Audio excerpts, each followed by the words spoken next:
की राजनीति में एक ऐसा नाम गोपाल शेट्टी, जिन्होंने हर जरूरतमंदों की जरूरतों को पूरा करने का काम हमेशा ही आगे बढ़कर किया है। और आज फेसबुक लाइव के माध्यम से जिस तरह से सुना गया है कि उन्होंने राजनीति के काम से आप कहीं ना कहीं बाहर निकलने का फैसला लिया है, तो इतना बड़ा फैसला अगर उन्होंने लिया है क्योंकि जनता हमेशा उनके साथ रहती है, जनता उनको साथ हमेशा खड़ी रहती है। और बोरीवली ही नहीं, उत्तर मुंबई ही नहीं, पूरे मुंबई में गोपाल शेट्टी का जो नाम है वो कार्य के लिए जाना जाता है। गोपाल शेट्टी जी, आपने राजनीति में इतना लंबा समय दिया है, जो आपने कार्य किया है वो हर किसी के बच्चों के लफ्ज पे भी होता है। क्या वजह रही कि इतना बड़ा आपने फैसला गया जो आज फेसबुक के माध्यम से हमने देखा है? अभी देखिए, मैं जो फैसला मैंने लिया है वो लोगों के हित में लिया है, क्योंकि मैं आज बिगर पद के काम कर रहा हूं, तो भी जितना लोगों को लाभ मिलना चाहिए वो नहीं मिल रहा है।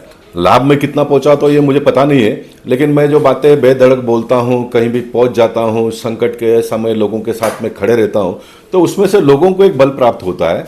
और ये सिस्टम के लोग भी बहुत बड़ा गलत करने से थोड़ा बचते हैं।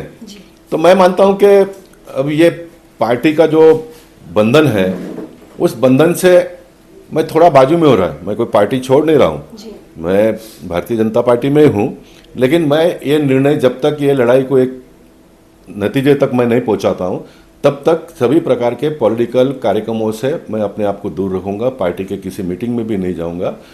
हो सके तो पार्टी के जो मेरे संपर्क में लोग हैं, उनके निजी जो भी कार्यक्रम होगा उसमें जाऊंगा।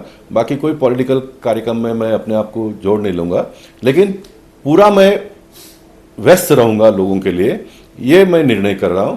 और कुछ बातें जो है खुलकर मैं नहीं कह सकता हूं, वो मैं कहने का, मुझे कहने की आज़ादी मिले, इसलिए मैं निर्णय कर रहा हूं। लोकसभा चुनाव हो या फिर विधानसभा चुनाव हो, जहां पर आपकी टिकट भी काटी गई, लेकिन उसके बावजूद भी जो सुबह से लेकर रात तक आप लोगों के बीच रहे, पार्टी के लिए, उनके कैंडिडेट के लिए आपने वोट मांगे जनता से, और आज आपको जनता के लिए ही इस तरह का फैसला भी लेना पड़ रहा है, किस तरह आप देखते हैं? जनता आपके लिए सर्वोपरि है? नहीं, देखिए, मेरे लिए जनता सर्वोपरि जब मैं पार्टी में आया था उस दिन भी रहा है, उसके बाद में भी मैंने जितना लंबा समय काम किया, मैं इस बात का कोई गारंटी नहीं देता हूं कि मैंने सब निर्णय सही किया है करके, लेकिन मैंने जो भी निर्णय किया तो उसमें मुझे पार्टी के नेताओं ने भी कभी रोका नहीं, क्योंकि उनका एक ही था कि भाई गोपाल भाई जो भी करते हैं वो लोगों के लिए करते हैं, इसलिए मुझे कभी भी उन्होंने रोका नहीं। लेकिन अब मुझे जो कुछ भी करना है तो ऐसा लगता है कि देखिए, एक समय ऐसा था कि मैं प्रतिनिधि था, तो मैं जो भी आंदोलन करता था उसमें पार्टी के कार्यकर्ता जुड़ जाते थे। इन दिनों में वो संभव नहीं होता है, क्योंकि उनको MLAs और MP, सरकार, ये सारे लोगों का इजाज़त कहिए या तो फिर एक बंधन में है वो नहीं आ पाते। उसको मैं कोई उनका क्रिटिसाइज नहीं करता हूँ, वो बहुत थोड़ा सही भी है। लेकिन मैं इस बात से भी सहमत हूँ कि ऐसी राजनीति भी क्या राजनीति जिसमें हम अपने मन के मुताबिक लोगों को मदद के लिए खड़े नहीं हो पाएंगे, तो ऐसी राजनीति भी क्या करना है। तो मेरे डिक्शनरी में कहिए या तो मेरे स्वभाव में ये बैठता नहीं है। मतलब आपका पहला है कि पहले जनता की सेवा करनी है, फिर कैसे भी करनी पड़े आपको? देखिए, ये भारत देश की जो लोकशाही हमने प्राप्त की है, जनता के लिए प्राप्त की है। ये लोकशाही कोई नगर सेवक, कोई MLA, कोई MP, कोई सरकार बनकर कोई पद प्राप्त करने के लिए नहीं। ये पद प्राप्त करने के लिए भी हमारा काम तो लोगों को मदद ही करने का होता है ना जी। ये पद को प्राप्त करने के लिए भी अब जितने भी हमारे नेता आज कर रहे हैं, महाराष्ट्र में मुख्यमंत्री देवेंद्र फडणवीस जी हो, एकनाथ शिंदे जी हो, अजित दादा जी हो, जितने भी सारे मंत्री, ये सारे लोग जनता के लिए काम कर रहे हैं ना, जनता के लिए काम कर रहे हैं। और मुझे इस बात की खुशी और गर्व है कि जिस पार्टी में मैंने काम किया, जिस पार्टी का एक सोच, एक विचार, एक मकसद, एक एजेंडा जो था, वो पूरा किया। देश के केंद्र में मोदी जी से लेकर महाराष्ट्र में देवेंद्र फडणवीस जी ने पूरा किया है। आने वाले दिनों में पार्टी बहुत तेजी से आगे बढ़ेगी, लोगों को बहुत न्याय मिलेगा। लेकिन वो उनके लेवल पर जो भी न्याय करना है, जो भी डेवलपमेंट करना है, विकास करना है, वो सब करते हैं। लेकिन नीचे के स्तर पर जो मेरी जवाबदारी है, हम जैसे कार्यकर्ताओं की जवाबदारी को अगर हम लोग निभा नहीं पाएंगे, तो उसका कहीं ना कहीं खामियाजा पार्टी को भी भुगतना पड़ेगा। तो कम से कम उसका भागीदार, हिस्सेदार मैं ना बनूं, इसके लिए मैं अपना एक दिशा पकड़कर काम करूंगा। और मैं जो कुछ भी करूंगा वो लोगों के हित में करूंगा। पार्टी के पॉलिसीज, प्रिंसिपल्स, आधार इन सारे बातों को ध्यान में रखकर ही करूंगा आने वाले दिनों में। ऐसा मैं बहुत कुछ, मैं क्या कर सकता हूँ, मैं एक सामान्य व्यक्ति हूँ।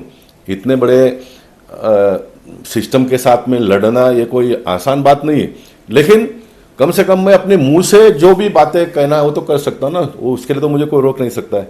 तो वो करने के लिए मैं ये निर्णय कर रहा हूँ। जिस कार्यालय में हम बैठे हैं यहाँ पर अभी भी अगर हम सुबह पहुंचते हैं तो लोगों की एक लंबी कतार हम देख पाते हैं, जिनकी समस्याओं को आप सुनने का काम अभी भी घंटों सुबह यहाँ पर करते हैं। क्या वजह है? आपने बोला इस ऑफिस से शायद ये लास्ट लाइव होगा आपका। ये इसलिए मैंने कहा कि देखिए ये दुख की बात है, क्योंकि मैं भी इतना बहुत बड़े सिस्टम में इतना लंबा समय काम किया, मैं उसको कर नहीं पाया। आज भी कोई गवर्नमेंट का प्लॉट, आज तो बंद हो गया समझो, आने वाले दिनों में पूरा बंद हो जाएगा, तो उसको 300 फुट घर देने की व्यवस्था हुई है। यही लोकशाही है, डॉक्टर बाबा साहब अम्बेडकर जी ने दी हुई लोकशाही यही है कि इस धरती पर जन्मा हुआ व्यक्ति को रहने के लिए घर, पहनने के लिए कपड़े, हाथ के लिए काम, पेट के लिए अन्न मिले। ये लोकशाही का मूलभूत आवश्यकता यही है।